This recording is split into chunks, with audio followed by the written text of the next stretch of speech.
Okay, Stu, bring it on. I'm ready. Well, are you I mentally... took my jacket off. I'm ready. I'm ready to go. Are you mentally prepared for now, this see, audio? he's wearing a bow tie today, so I don't think anything can go wrong. Who has ever committed something heinous in a bow tie? Louis Farrakhan, but let's get you make a great point. Let's get right to it. This is Michele Bachmann, and Stu has said you're going to be extraordinarily upset. And she's going to be saying things basically about people like you. And she is passionate about it. And here's the thing. I don't question her motivation. No, we know she's like a patriot. Yeah, she is. She is coming from a place of sitting in on these security meetings, and she knows a lot that we don't know. And I know that she believes, and she is accurate, that there are those that want to kill us in the Muslim community, and I understand that, and she's right. However, that doesn't mean we give up our freedom. It doesn't mean we give up our freedom, and that's what we're talking about here. Here is, stop your stalling, Stu. Here is Michele Bachmann. As we know all too well, national security is a real and present danger and something that we have to take quite seriously. We can't we agree with that. So there you go. That's her audio from yesterday. No, that's not, a very interesting point by Michele. And look, she makes a great one. Stu, we like Michele.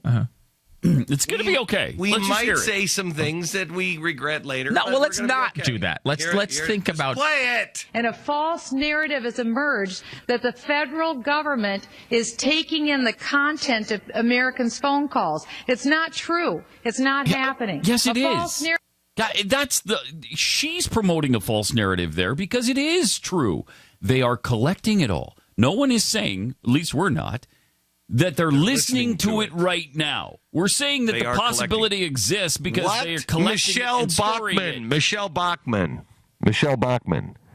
What are they storing in the Utah NSA data storage facility? Maybe we should take her out there. What are they storing in there? Meat? There is a meat section. Yeah. Okay. Produce. There's a produce aisle. It's a big building. I hope so. If they're storing meat, is taking in the content of the American people's emails. It's not true. Stop. It's not happening. Michele, yes, it is. What are they storing in the data storage facility? What are they storing? Okay, just, I think clothing. Clothing. There could be some clothing there, some clothes. sweaters. There's a sweater section. Right. You know what? I mean, we do white sales from time to time. Two things. Yeah. Number one. I want you to listen to me. Kids, if you're a teenager or if you're a 20-something, do not drink and do drugs. Because you're going to need those blackouts and that booze later in life. Why waste it when you can just go be stupid for some other reason? You're going to need those blackouts later. You're going to need to go home at night when you're about 50 and just drink it all away. You're going to want that time. Are you suggesting you might do that? Is that what you're... No, I've wasted all mine. I had them, and now I can't do it anymore. You're just wishing you could black out. Become an alcoholic when you're like 60. Now when you're 20 or 30, that's a waste. There's other things you can do at that point. But when you get to be 50 or 60, and then you really start to listen to people like Michele Bachmann say this kind of nonsense, you're going to want the Jack Daniels. I'm just saying. Now, you said you were prepared, and you don't seem prepared. I'm totally prepared. You don't seem like you're handling this well. All right, let's see if we can get through more than 3 seconds. We need to deal in facts, and the facts are real, and the facts are these. The only people who have benefited from the revelation of classified information by someone who worked for this government, who intentionally and unauthorized declassified some of the most sensitive national security information that we have. The only result is that those who are engaged in Islamic jihad will have been benefited, and those that we seek to protect have not. Consider this. There is more information contained in the phone book that sits at home on your kitchen counter about each one of us than the information that is in the national security database that we're talking about today. Now, wait a minute. Now wait a minute. I, again, love Michele Bachmann. But do we really believe that there's more information in the phone book than there is in the NSA database about us? No. I mean, does she really expect us to believe that? No. I love her. That's why Glenn has just written on the board. What? During the audio portion. I don't know what you're talking about. I'm totally... Michele Bachmann is not dead to me. Mm-hmm. But she is in very ill health. No, she is not. For one speech, I've heard she's very ill. No, she's not very ill. She's fine. She's not dead. She's not dead to me. She's not dead to me. Yeah. Is she in critical condition to you? She is being life support. If there's much more audio here, she may be upgraded into critical condition. Oh, there's another minute. There's a full minute left. Oh my gosh. It's so far beyond the sniffles. I thought it was the sniffles at first. Yeah. She's gone downhill fast. Yeah, but she's stabilized. But let's go in for some more diagnostics. Mm-hmm. This is exploratory right now. Your name, your address is in the phone book. Yes. Your name, your address is not in this national security database. No other. Hold on just a second. Hold on just a second. I've just heard from the doctors. She is starting to go downhill rapidly. Has the advantage that the United States of America has on national security. No other nation. And we, by this amendment today, would agree to handcuff ourselves and our allies by restricting ourselves. Let it not be. Let us not deal in false narratives. Let us deal in facts that will keep the American people safe. When you look at an envelope, when a letter is put in the mail, is there a privacy right as to what's been written on that envelope? No, there isn't. Where there is a privacy right is what's contained inside that envelope. That's a Fourth Amendment right. Yeah. Is there a Fourth Amendment right to the record that you called someone on a certain day? No, there isn't. That's a record. But there is a Fourth Amendment right to what's in that phone call. Let's deal in reality, not in false narratives. Okay. And I yield back. Oh Gentlelady. See, there you go. That's it. So it's all. There you go. So now Michelle. Well, he's erased the O and the T on not. So now it says Michele B is dead to me, but she is in very ill health. The good thing is he's misspelled Michelle, so there's only one in her L case. In her case, so I think she's probably talking about somebody else. That's my standing. And now she is in very, very, very ill health. Oh no. I mean, look, the point I understand what she's saying there. I mean, I get the argument, and as you pointed out, it's inflammatory though because I don't like the way she does it there. Yeah, and the way she keeps talking about this false narrative that we are pushing. By the way, she is.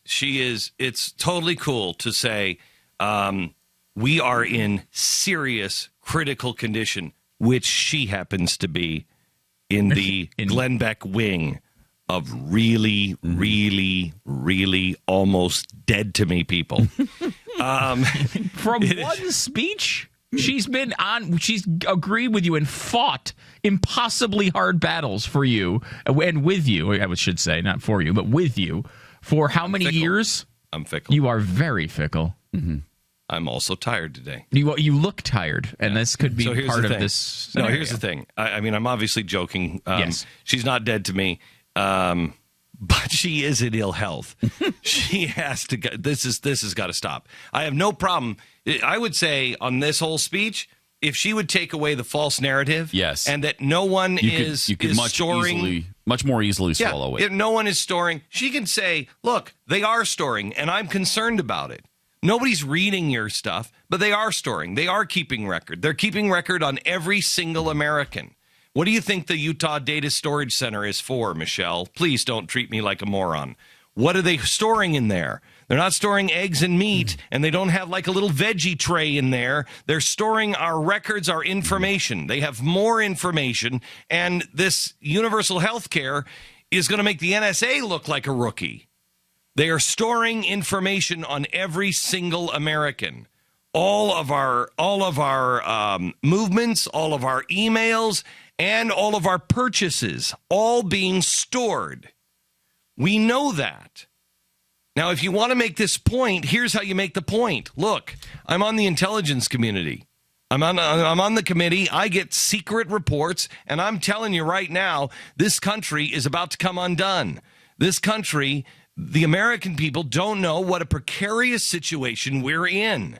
And while I am gravely concerned about the NSA, I happen to think that we are in bigger trouble because it is a more clear and present danger of the people who are coming in here and want to kill us than it is on the NSA. I'll deal with that one later. We can have a completely sane and rational conversation, but please don't deal in your false narrative about false narratives. It's insulting. It is insulting. Talking down to us, and it's treating us like morons. Yeah, it's insulting. It is. And if you'd like to get Michele Bachmann on, I owe it to her to say that to her face. And I'm sure she would explain Michele it. Bachmann. I think she would explain it in that way to you. I think the way it's too late. Yeah, well, she's already made a public statement about false narratives, and she knows better than that.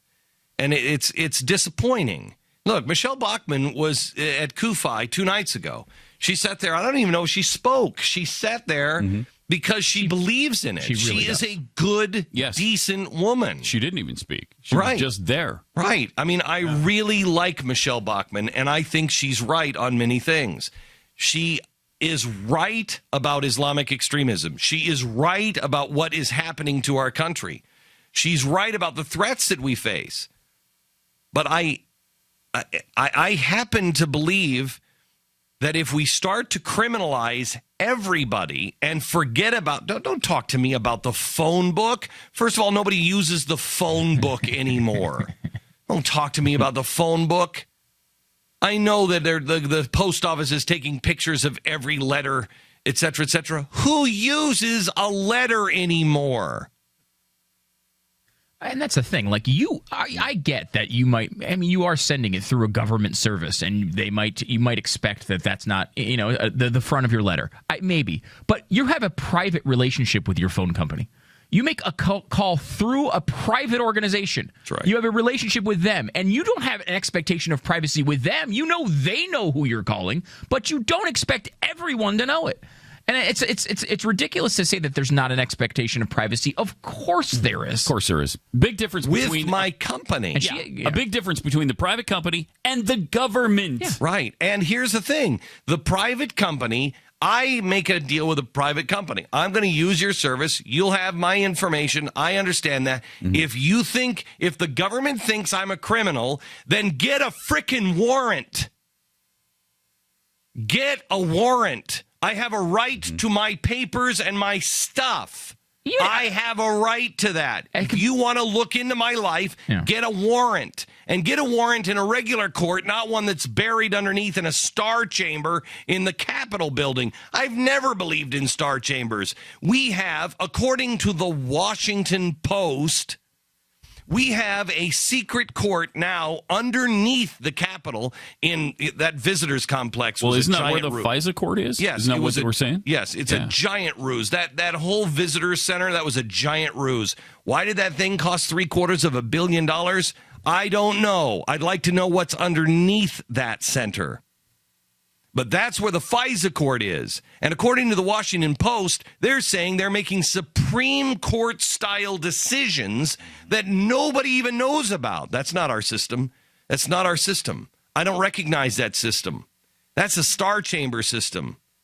I don't care if you're a Republican or Democrat. I'm not for it. But at least that's a system. I mean, right now, what we're currently doing is getting everyone's information. Not even people. There's not even a whim of the president who says, you know what, I think those 4 people might be guilty. It's just everyone, whether we think they're guilty or not. And then, as they pointed out in the testimony, we can't find the needle in the haystack if we don't have the haystack first. They want the entire haystack, all the information, and then they'll piece together their case later. That's not the way the system is supposed to work. That's absurd. There's no freedom there. And it's not a false narrative, Michele Bachmann, and shame on you for saying that. Shame on you. You know better than that. And I like you, and I have respect for you, but shame on you. I'm sure there's things that we disagree with. There's more that we agree on. But let's deal in facts as you insist.